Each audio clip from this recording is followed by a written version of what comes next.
peste du lycée s'est ridiculisée à la réunion et je l'ai laissé faire. Il y avait cette fille au lycée, Clara, la personne la plus insupportable que j'ai jamais connue. Elle a fait des études de droit et maintenant, elle se prend pour une reine parce que tout le monde n'a pas fait pareil. Il y a 2 ans, elle a commenté sur mon mur Facebook pour me demander si mes enfants allaient avoir des problèmes cognitifs parce que je les laissais regarder des dessins animés. Sérieusement, qui fait ça? J'ai juste bloqué son profil parce que j'essaye d'être adulte. Le mois dernier, c'était notre réunion des 30 ans du lycée. Je n'avais pas du tout prévu d'y aller, mais ma pote Léa m'a convaincu. Open bar, bon buffet, pourquoi pas? J'ai mis une jolie robe, un peu de maquillage et j'y suis allé. Dès que j'ai passé la porte, je l'ai vue, Clara. Elle s'est précipitée vers moi en jean et en t-shirt froissé, genre ramassé par terre. Tout le monde portait quelque chose d'un minimum chic, mais pas elle. Elle m'a sauté dans les bras comme si on était les meilleurs amis du monde, puis elle a commencé à déballer son monologue sur sa carrière, sa maison, sa Tesla.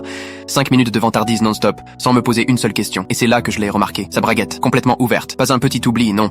Grande ouverte. On voyait clairement sa culotte violette à motif. Elle faisait des grands gestes, tout en parlant d'un procès qu'elle avait gagné, totalement inconsciente que tout le monde pouvait admirer son secret professionnel. D'habitude, entre filles, on se prévient quand il y a un truc qui cloche, genre du rouge à lèvres sur les dents ou une étiquette qui dépasse. Mais là, j'ai repensé à ce commentaire Facebook, à la fois où elle s'était moquée de mes vêtements en secondes, et j'ai juste souri. Oh, génial tout ça, Clara, j'ai dit avant de m'éclipser pour aller chercher un verre. Je ne lui ai rien dit, pas un mot. Toute la soirée, elle a paradé comme si la salle lui appartenait, a discuté avec tout le monde, pris des photos, monté sur scène pendant les discours. Et sa braguette, toujours grande ouverte. Les gens l'ont remarqué, évidemment. Certains chuchotaient, d'autres détournèrent les yeux, quelques-uns riaient discrètement. Personne n'a rien dit. Peut-être qu'ils se souvenaient tous de sa méchanceté d'autrefois. Je suis resté avec Léa et quelques anciens camarades sympas. De temps en temps, je regardais de l'autre côté de la salle et voyais Clara en train de poser pour des selfies, toujours aussi inconsciente. À un moment, elle parlait avec notre ancien prof d'histoire, Monsieur Dubois, et je l'ai vu baisser les yeux, puis détourner le regard d'un air horrifié. C'était parfait. Le lendemain, quelqu'un a publié un album Facebook avec toutes les photos de la soirée, une 60aine en tout. Clara figurait sur au moins 15. Sur chacune, sa braguette ouverte. Sur une, elle pose fièrement, bras croisés, et on voit tout. Sur une autre, elle est appuyée contre la table des boissons. Même scénario. Au début, les commentaires étaient gentils, trop content de vous revoir, avec des petites cœurs. Puis quelqu'un a écrit